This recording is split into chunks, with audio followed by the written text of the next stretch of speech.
Saudara, pemerintah pastikan tetap memprioritaskan warga negaranya dan tidak akan memberikan hak konsesi kepada pengungsi Rohingya. Pemerintah meminta UNHCR segera mencari solusi bagi pengungsi Rohingya yang masih berada di Indonesia. Sudah sepekan terakhir, 137 pengungsi Rohingya berada di lokasi pengungsian sementara di Balai Meseraya, Banda Aceh. Sejumlah anak kini mulai mengalami ruam dan bintik-bintik kemerahan pada wajah. Kondisi lokasi pengungsian dinilai tidak ramah ibu dan anak-anak karena tidak ada ruang khusus bagi mereka untuk menyusui maupun menidurkan anak.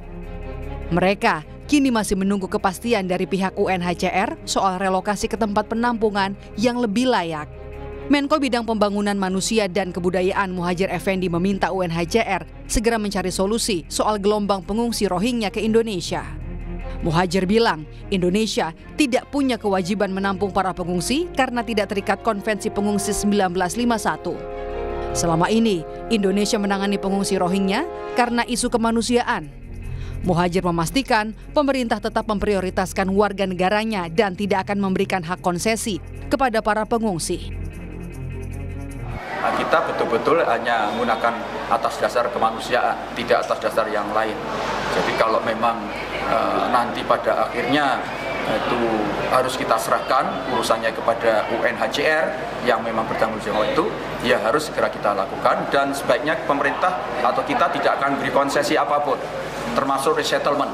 Tidak ada, kita akan misalnya menampung kemudian kita berikan tinggal di tempat tertentu, tidak ada. Sementara itu, Polresta Banda Aceh menetapkan satu warga Rohingya yang mendarat di Pantai Belang Ulam, Aceh Besar sebagai tersangka tindak pidana penyelundupan manusia. Polisi telah memeriksa sejumlah barang bukti dan 12 saksi pengungsi Rohingya. Polisi menyebut tersangka berperan sebagai orang yang mengajak dan mengkoordinir warga etnis Rohingya untuk pergi meninggalkan kamp pengungsi di Cox's Bazar, Bangladesh menuju ke Indonesia.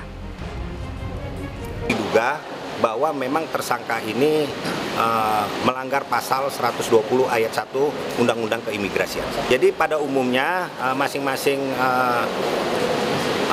warga Rohingya tersebut itu menyetor uang sebanyak 100.000 sampai dengan 120.000 taka atau 14 juta sampai 16 atau 17 juta rupiah, demikian. Per orang. Ya. Pak, apa yang keuntungan yang didapatkan tersangka, Pak? Ya, itu istri dan anaknya termasuk dirinya itu gratis kemari.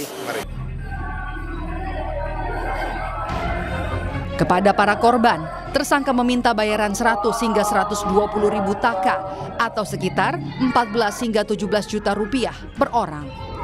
Polisi menyita 2 buah ponsel termasuk foto ketika tersangka menerima uang dari para pengungsi. Tim Liputan, Kompas TV.